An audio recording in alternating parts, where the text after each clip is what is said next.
There's many ways to feel truly powerful in Elden Ring, but there's nothing quite as satisfying as the feeling of making any boss drop to its knees in front of you.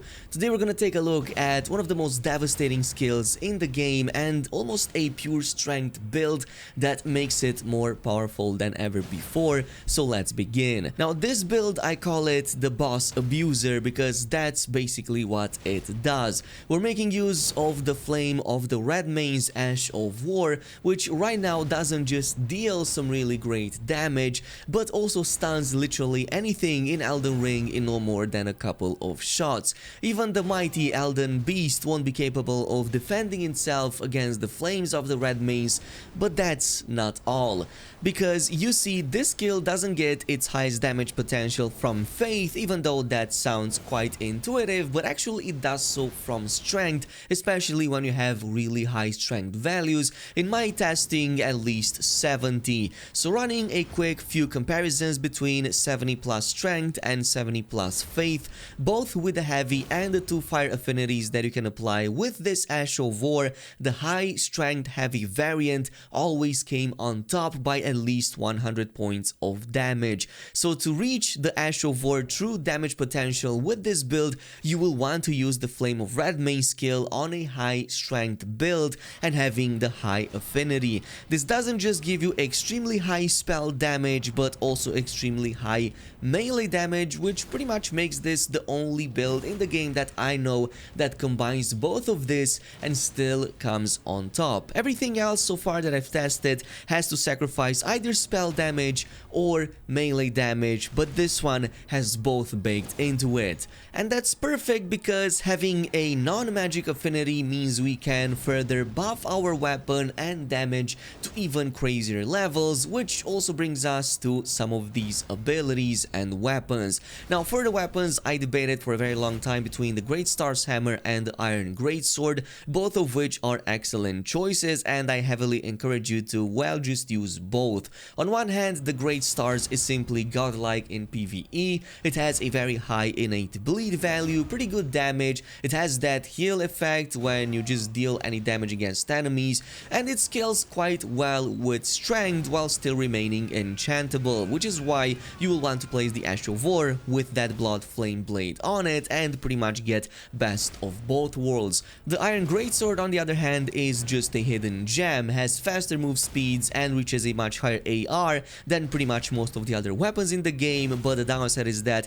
it's a much shorter weapon and it loses that innate bleed buildup. So here's what I decided in the end. For most bosses where stacking bleed doesn't take too long, you're going to be using the Great Stars with a heavy affinity and the Blood Flame blade enchant. This ensures that you can cause a bleed within just 3 weapon swings. So if for example you were to stun a boss, perform a critical that's already 2 hits, and by the time you do a jump attack on the 3rd hit, that's already going to proc a really massive bleed buildup. For bosses or enemies that are indeed resistant to that, we're gonna make use of the Great Sword instead when you want more direct damage or can't rely on bleed stacks any longer. For other abilities, the obvious choice here is going to be Flame Grant Me Strength. This is going to be used both before and during the fights if it falls off. This provides both a physical and a fire damage increase, benefiting both the weapon damage directly and the flame of the Red Manes. In total, you can deal over 3000 damage with a build that doesn't specialize into spell damage almost at all. It's like really absurd that a melee intended build can deal so much damage with a spell, but who am I to complain? Now in terms of the stats, obviously we aim for as much strength as possible. In this case, I'm aiming for 80 once I reach 150, but for now 70 plus is more than enough. Meanwhile, Faith is only there to permit us to cast the 2 abilities we want, one of them being that Flame Grant Me Strength and then the Blood Flame Blade, so that's gonna help us with the bleed build up, especially on the Great Stars.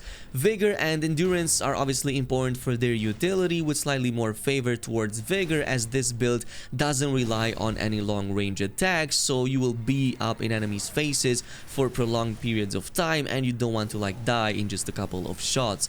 finally mined. It's not that important as I initially thought, so 25 points is what I went with. This spell right here doesn't cost too much to cast, and if you have just a couple more mana potions and pretty much go up against anything without having to worry about not having enough left to cast these spells, they are really inexpensive. As far as talismans go, as always, I start with stats. I like building up from here, so the Radagon Sword Seal gives me like 5 points in 3 of the main categories I want, including the strength, the vigor, and the endurance, so that's about 15 levels I don't have to worry about. Meanwhile, since the Flame of Red Maze, despite being primarily intended for the stuns, still deals a considerable amount of damage with this build, actually outperforms weapon swings as it can deal over 3000 damage with this build right here, which is why in this case we're helping it further with a Shard of Alexander and of course a Fire Scorpion Charm,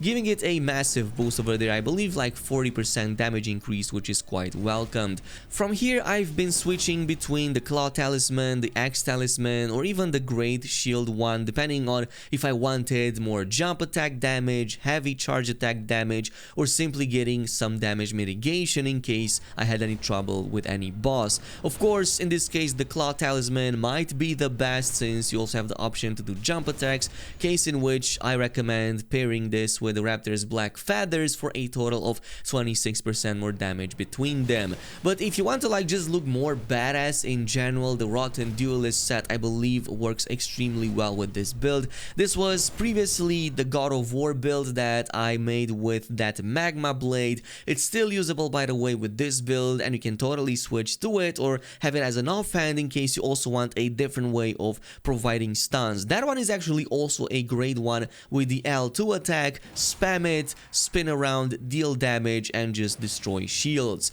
Now as far as the strategy goes, any fight you go up against will be finished before you even know it. Against trash mobs I usually don't even bother using the red maze unless it's an enemy that can really tank, because just doing a jump attack literally one-shots anything or at most two-shots them with this high strength value. Against bosses it changes a bit. Flame of the red maze has a small wind up before it throws that flame, so you will want to either cast it preemptively before the boss reaches you or when there's an opening in the enemy's attacks. I usually like sitting a bit further back because you can still target the boss, with the range of these flames being actually much better than it initially might seem. Now following 2 or a maximum of 3 such casts, this usually results in a full stun that you can follow up with a devastating critical. The only thing you have to be careful about is the recovery phase after the stun. Bosses usually have a small window of iframes just like how you do following a stun, so it's a great idea to wait for a split second before unleashing any following attacks.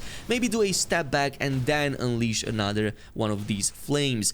But once you do that, you will hopefully get at least one more additional flame, maybe even 2 by the time the boss reaches up, which means you just need one more attack to be able to stun them again. Against many of the bosses in the game, if you pull this off properly, it literally translates to perma-stunning them, especially against bosses like Malekith or Melania are notoriously easy to stun, but anything goes with this ability. Totally let me know in the comments down below if you used the red maze flame at any point or if it's part of any of your builds. As always, thank you so much for watching. I'll see you guys in the next video.